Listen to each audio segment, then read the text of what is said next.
En esta ocasión vamos a tratar el tema de la generalización del concepto de vector. Para eso haremos uso de diferentes axiomas que debe de cumplir este tipo de objetos. Para esto definimos un conjunto V en el cual tenemos objetos de dimensión R. Podemos darle cualquier nombre. En este caso pongo dos objetos U y V. Sobre este conjunto de objetos se tienen dos operaciones definidas, como suma y multiplicación por escalar. Aquí muestro los 10 axiomas que se deben de cumplir para que podamos llamar a este conjunto espacio vectorial. Los axiomas 1 y 6 son las operaciones que les mencionaba antes. La suma entre dos objetos, axioma 1, y la multiplicación por escalar, el número 6. En ambos casos, el resultado, que es otro vector, debe de estar o pertenecer al conjunto V. De manera gráfica, podemos verlo de esta manera. Nuestro espacio V sería el demarcado por el círculo azul. Ponemos los dos vectores U y V en dos dimensiones. Así, si sumamos U más V, el resultado debe de estar dentro del espacio V.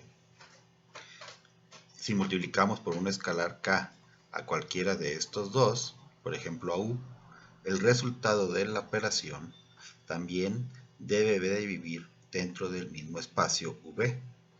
Estas son las dos operaciones básicas que se deben de cumplir para que llamemos a V espacio vectorial. Este es un ejemplo de la verificación del axioma 1 y el ejemplo es el siguiente. Tenemos el conjunto de todas las matrices de 2 por 2 que tienen la forma dada en la diapositiva. Es decir, tiene en el primer renglón A y el elemento 1. Y en el segundo renglón el 1 y el elemento B. En donde A y B son reales. ¿Sí? Entonces, en general, si sumáramos dos matrices de este espacio, deberíamos de obtener una matriz que tenga números reales en la diagonal principal, cualquiera que ellos sean, y fuera de ella el número 1, es decir, como se ve en la figura, ¿no?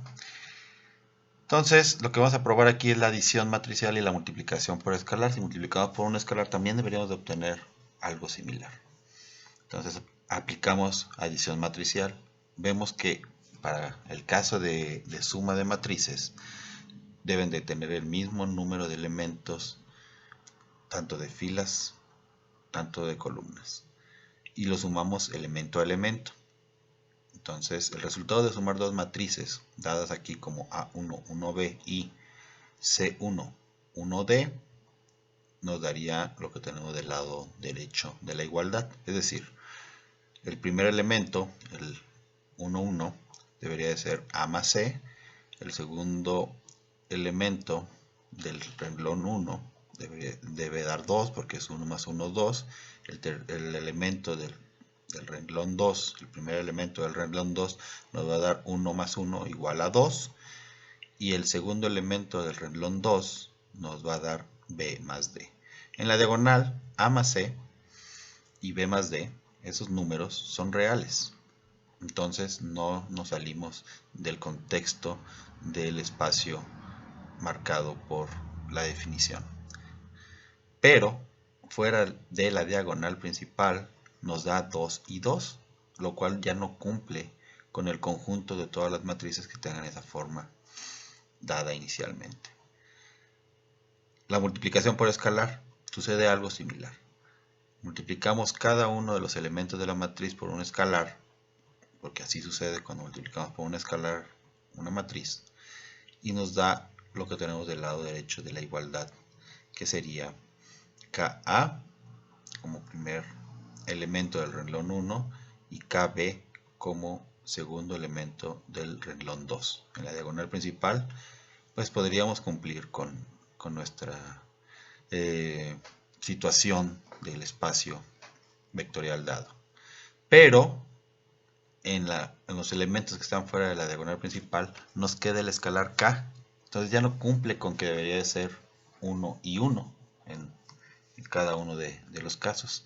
Entonces ninguno de los dos axiomas se cumple, ni bajo adición matricial ni bajo multiplicación escalar. Los otros axiomas, el axioma 2 por ejemplo, indica que podemos hacer la suma u más v o v más u, y el resultado debe ser el mismo.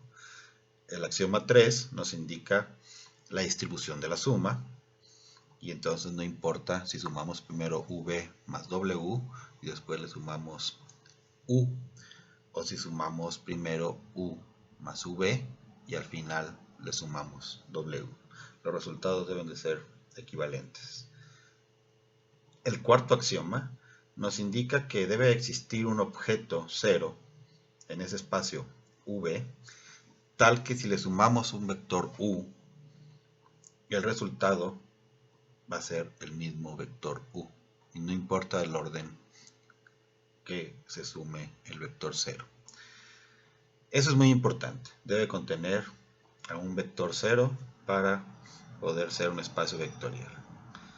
El axioma 5 nos dice que debe existir un objeto menos u, que se conoce como el negativo de u, de tal manera que si se lo sumamos a u, nos va a dar el vector 0.